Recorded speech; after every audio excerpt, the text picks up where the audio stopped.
दोस्तों हम आपको आज बताएँगे सफलता के 100 सूत्र। सबके प्रति शिष्टाचार। पहला रूल है सबके प्रति शिष्टाचार। कई बार बिना सोचे समझे अपरिचित लोगों से तो हम शिष्टाचार का व्यवहार करते हैं, पर जिन लोगों के साथ हम हर रोज़ काम करते हैं, उनके प्रति हमारा बर्ताव कुछ और ही होता है। कई बार हम अपने लिए काम करने वाले लोगों की बातचीत में दखल देते हैं, उनकी बात को बीच में ही टोक देते हैं और या उस पर ध्यान नहीं देते। प्रातः कभी-कभी तो हम अपने नाम तक भूल जाते हैं, पर उनके नाम तक भूल जाते हैं। बहुत बार हम अपने लिए काम करने वाले लोगों को उतना ही महत्व देते हैं जितना कमरे में पड़ी बेजान वस्तुओं को। लोग अपने बॉस से भी शिष्ट व्यवहार की अपेक्षा रखते हैं और उनकी कभी कमी को भी बहुत जल्दी महसूस करते हैं। तो सब दोस्तों, आपने पहला रूल खत्म होता है हमारा सबके प्रति शिष्टाचार। ऑफिस में सबसे आप जो बंदे आपके नीचे काम करते हैं सबके नाम याद रखिए, ठीक है, और सबसे प्यार से बोलिए।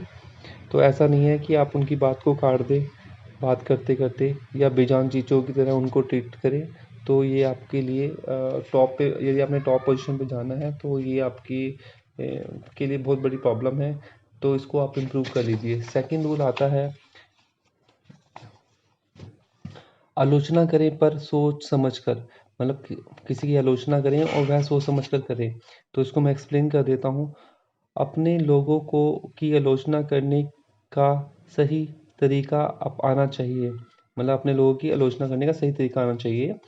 क्या आपको लगता है कि ये अशोक भविष्य में बेहतर कर्मचारी बन सकेगा? बिल्कुल नहीं, बल्कि उसका ठीक उल्टा होगा। अशोक एक इंसान है और दोबारा गलती करके अपने बॉस को गुस्सा दिला सकता है। आलोचना इसलिए नहीं की जाती कि उन्हें सजा मिले या बुरा लगे। आलोचना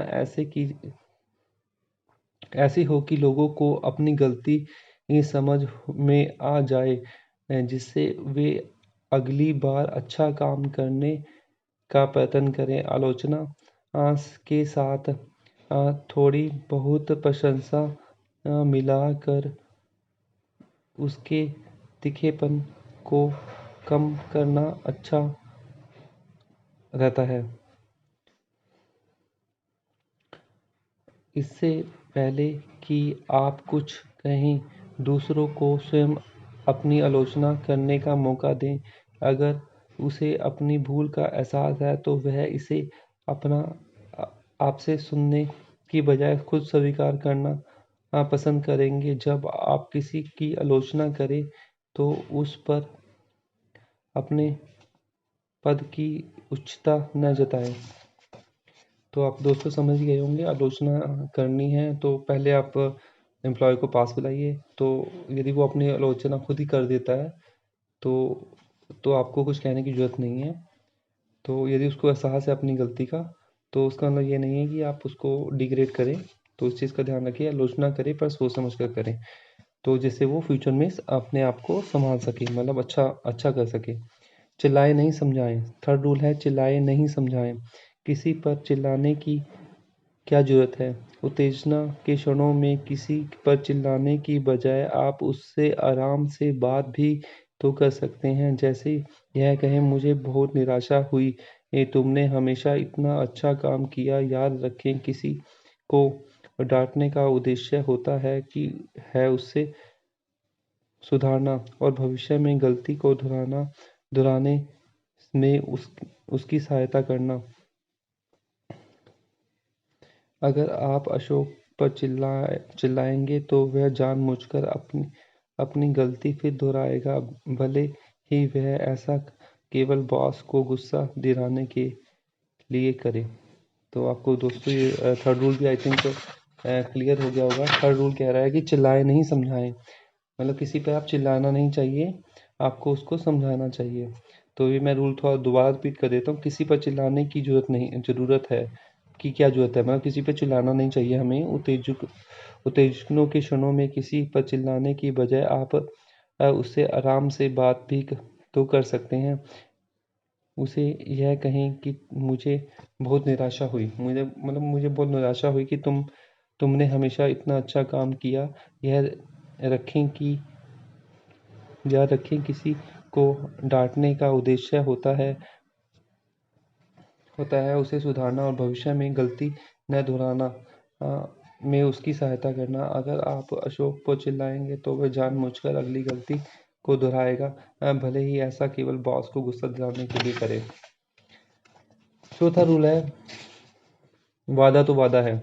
मतलब वादा किया होगा आपने कोई, जैसे मैंने सोचा था वैसे नहीं हो पाया। दरअसल बॉस को ऐसा वादा करना ही नहीं चाहिए था। अगर वह वादा करके फिर उससे पीछे हटने की कोशिश करता है तो वह अपने सहकर्मियों का सम्मान खो देता है। बॉस की स्मृति प्राय बहुत लचीली होती है। वह कह देता है कि उसने यह बात कही ही नहीं। वह लोगों को थोड़े समय तक खुश रखने के लिए ऐसी बात कर देता है, पर आगे चलकर इसका प्रभाव उल्टा पड़ता है। लोग अपने बॉस से सच्चाई और ईमानदारी की उम्मीद रखते हैं। वह बॉस का कभी सम्मान नहीं करेंगे जो आप ही अपनी ही अब जो अपनी ही बात से मुकर जाए। अगर बॉस पूरी तरह सच्चा है तो ईमानदार होगा, तो लोग उसकी कमियों को भी खुशी से स्वीकार कर लेंगे। और कमियां तो हर बॉस में होती हैं। मतलब आप किसी से वादा यदि करते हैं तो उसको निभाएं। मतलब ये बहुत लचीली पोस्ट होती है बॉस, तो इस चीज़ का आप ध्यान रखें। वादा तो वादा ही है, निभाना पड़ेगा। फिफ्थ रूल है अपना, फिफ्थ रूल क्या कहता है, औरों के साथ वैसा ही व्यवहार करें जिसकी अपेक्षा आप खुद उनसे करते हैं। मतलब लोगों से वैसे ही व्यवहार करें जिससे ये अपेक्षा आप उनसे करते हैं। ईसाई, हिंदू, कम्युनिस्ट, पुराने ढंग के रूढ़िवादी, ये आपको हमेशा बहुत से लोग मिलेंगे जिनसे राजनीति, धर्म, खेल व अन्य विषयों पर अलग और कट्टर विचार होते हैं, पर वे सब बिना किसी परेशानी के शांतिपूर्ण एक दूसरे के साथ रहते हैं। मान लीजिए आप किसी से सहमत नहीं हैं, तो क्या हुआ? इसके इसके लिए अप्रिय व्यवहार या बहस करने की जरूरत नहीं है। सभी को अपने विचारों और मान्यताओं के साथ रहने का अधिकार है। उन्हें अपने विचारों से सहमत कराने की कोशिश में अपना समय और शक्ति खर्च करना बेकार है। अपने आपके अपने विचार हर और उन्हें उनके विचारों के साथ रहने दें। आप बहस करके लोगों का विचार नहीं बदल सकते, इससे केवल कटुता पैदा होती है। लोगों को अपनी मान्यताओं के साथ रहने दें। मतलब लोगों को करेक्ट मत करो, जैसे उनकी विचारधारा है उसके साथ रहने दें। रूल नंबर 5 था ये, औरों के साथ वैसा ही व्यवहार करें जिसकी अपेक्षा आप खुद उनके साथ करते हैं। शिकायतों को सुने। छठा रूल है, शिकायतों को सुने। कोई आपका आप आपसे अपनी कोई आपसे पहली बार शिकायत कर रहा है या 10वीं बार, उनकी बात ध्यान से और सब्र से सुने। कई बार शिकायत करने वाले को असल में सिर्फ आपके थोड़े से ध्यान की जरूरत है। अगर उसकी शिकायत बेबुनियाद हो तब भी उसे अनसुना न करें। सिर हिलाकर कहें, अच्छा, ऐसी बात है। आपके आपके बार बार यह कहने से सामने वाले को तसल्ली मिलेगी, क्योंकि कोई भी यह नहीं सोच सोच क्योंकि कोई यह नहीं सोचना चाहता कि वह गलत है। खास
हम कहते हैं कि किसी भी औद्योगिक इकाई में धन, मशीनें और माल का बहुत महत्व होता है।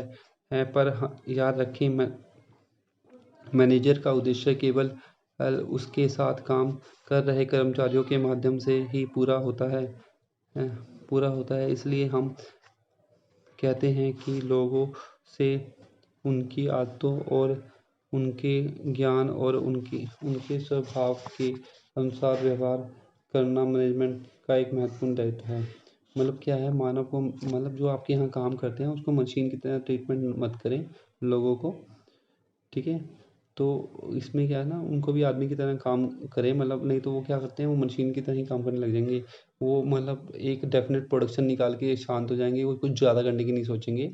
तो मानव और मशीन में अंतर होता है कि मतलब जो व्यवहार है आप मानव से मानव की तरह ही करें। गलतियों से सब सीखते हैं। 12वां रूल है, गलतियों से सब सीखते हैं। गलतियों से सब सीखते हैं का क्या मीनिंग है रूल का? अपनी गलती के लिए आरोप सहना काफ़ी कष्टदायक होता है, पर यदि आपने गलती की न हो तो आपको उसका आरोप सहना और भी अधिक कष्ट होता है। महत्वपूर्ण बात यह है कि किसी पर दोषारोपण किया ही क्यों जाए, जब स्थिति में से निपटने के अन्य बहुत से तरीके हैं। अगर कुछ गलत हो जा हो रहा है तो दोष मढ़ने की जगह उसकी जांच करें, लोगों से पूछें, दूसरे व्यक्ति से अपना पक्ष रखने का मौका दें। इस तरह उसे अपनी गलती समझने और सुधारने का कम हिचकिचाहट होगी। मतलब क्या है कि इस तरह उसे अपनी गलती समझने और सुधारने में कम हिचकिचाहट होगी। प्रयास करें कि गलतियों को ही नहीं, ये सभी सुपरवाइजरों को इसका ध्यान रखना चाहिए कि अक्सर अपना ज़्यादा समय उन समस्याओं को सुलझाने में लगा देते हैं जो केवल इसलिए उत्पन्न हुई क्योंकि लोगों ने अपने काम से दूरदर्शिता का उपयोग नहीं किया। गलती को सुधारने की अपेक्षा उन्हें रोकने में कम समय का प्रयास ही आवश्यक होती है। मतलब क्या हुआ, लास्ट लाइन का मतलब है गलतियों को सुधारने की अपेक्षा उनको रोकने में कम समय और प्रयास की आवश्यकता होती है। मेरी कोई गलती नहीं है, उसने गलत आरोप लगाया है।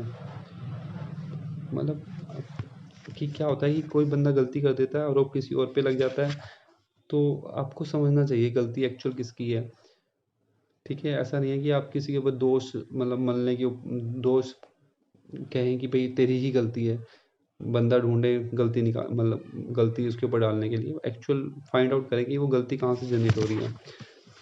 13वां रूल है, समस्याएं तो होती ही हैं, वह दोबारा मुझसे मिलना चाहता है, अब क्या है।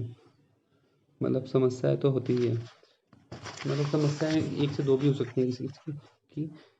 विशिष्ट लोगों के साथ व्यवहार करें। विशिष्टता लोगों के साथ व्यवहार में आप आज चाहे जितने उपाय कर लें, कल एक नई समस्या उत्पन्न होगी और संभव है कि कुछ महीने के बाद वही समस्या फिर उठ खड़ी है। पिछले महीने रवि का वेतन बढ़ाया गया, वह फिर बॉस से मिलना चाहता है, यह सब तो लगा ही रहेगा। एक अच्छा बॉस इसे समझता है कि इससे परेशान या क्रोधित नहीं होता, वह जानता है कि लोगों की समस्या का कोई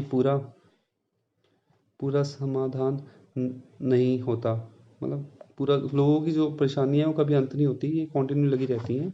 अगर बॉस के पास लोगों के लिए केवल तभी समय होता है जब उन्हें कोई आदेश देता है, तो वह अपने साथ साथ कंपनी का भी नुकसान करता है। कंपनियों से सभी लोगों को यह लगना बहुत आवश्यक है कि उनकी सफलता में वे भी भागीदार हैं। राय भी महत्वपूर्ण है। एक अच्छा मैनेजर मैनेजर अपने लोगों के विचार को सुझावों के बारे में जानने का पूरा प्रयत्न करता है। लोगों अपने विचार प्रकट करने के लिए प्रोत्साहित करना चाहिए। वह मैनेजमेंट का अपने कर्मचारियों से संपर्क बना रहेगा। बहुत से बॉस उन लोगों के निजी संपर्क नहीं बना पाते जिनके साथ वे दिन में 8 घंटे साप्ताहिक में 5 दिन काम करते हैं। उन्हें लोगों की बातों और विचारों में कोई रुचि नहीं होती। आप किसी की बात को किस भाव से सुनते हैं? अगर कोई आपसे बात करने करने अपना तनाव कम कर रहा है तो उसकी बात में रुचि दिखाएं। उसकी बात को काटें नहीं और या उसको दोष न दें। अगर आप लोगों को टोकने या उन्हें लेकर ही सुनाते रहेंगे तो वे अपने आपसे बात करने की बजाय अपनी समस्या अपने तक रखना ही पसंद करेंगे। अपने लोगों की समस्या को पहचानें और उनसे अपना संपर्क बनाएं। यह बहुत ज़रूरी है और ऐसा तभी होगा जब आप अपना भरोसा जीत सकेंगे। कुछ लोग शिकायत कम कम ही करते हैं, पर कुछ लोग ऐसे भी होते हैं जो कोई ना कोई शिकायत करते ही रहते हैं। हमेशा कुछ और बेहतर चाहिए होता है। यह सुपरवाइज़र होने के नाते अपने लिए आवश्यक है कि आप इनसे परेशान न हो। आपको इनका सम्मान करना ही होगा। समस्याओं से निपटारा आपके काम का एक हिस्सा है।